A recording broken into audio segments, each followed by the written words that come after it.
je m'apprêtais à partir faire mon entraînement de handbike.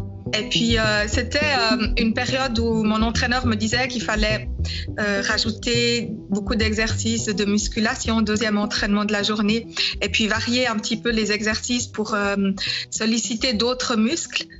Et à ce moment-là, est venue comme ça en moi, mais je ne peux même pas expliquer pourquoi. L'idée de me demander est-ce que je suis encore capable de me mettre sur les mains, est-ce que j'ai encore la force, comme à l'époque, de me mettre en équilibre sur les mains et de tenir mon poids sur les mains. Tout ça, ça doit être très chargé émotionnellement parce que les acrobaties, le cirque, c'est à l'origine l'accident qui vous a mis en chaise roulante. Oui, exactement. Moi, je suis tombée du trapèze, donc c'est en plein dans mon métier d'artiste de cirque, de trapéziste contorsionniste que j'ai eu l'accident et que ma vie s'est arrêtée. C'était ma passion, c'était mon rêve, c'était, on va dire, ma vocation, c'était ma vie. Et au moment où j'ai pu me remettre sur les mains, c'était ce 25 avril. Et en l'espace de quelques minutes, tout à coup, c'est revenu en moi. Mes sensations de l'époque, mes sensations d'être artiste, je ne sais pas, c'est incroyable. Et puis à ce moment-là où j'ai senti quelque chose, je me suis visualisée pendant un spectacle. Je me suis remise, moi, dans ma peau de celle que j'étais pendant un numéro de cirque. Et à ce moment-là, l'équilibre est revenu.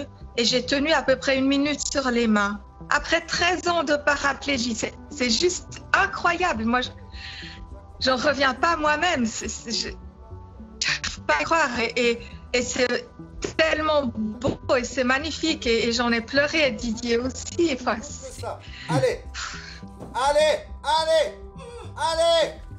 Et ça vous donne des envies de Piste aux étoiles. Enfin, vous avez envie de le montrer un peu aux gens, de retrouver le contact avec le public? Oui, ça me fait rêver, bien sûr. Maintenant, pour en arriver à un vrai et beau spectacle de scène, qui soit un spectacle de scène qui soit digne de ce nom et qui soit pas un spectacle de pitié parce que je suis handicapée, je sais faire ça, il y a encore du chemin. Et avec ça, j'ai juste envie de dire aux gens qu'il faut toujours continuer à croire. Il faut continuer à croire à l'impossible, il faut continuer à croire à ce qu'on aime, il faut continuer à croire à tout ce qui est beau et tout ce qui nous habite et tout ce qui nous fait vibrer. Parce que d'une manière ou d'une autre, tout à coup, il y a des portes qui s'ouvrent, il y a des choses qui peuvent se faire. On ne sait pas comment, mais tout à coup, ça se fait. Si tout continue, peut-être que j'arriverai à remonter un spectacle. Moi, j'ai un numéro en tête. Maintenant, j'ai un nouveau numéro en tête avec la situation actuelle.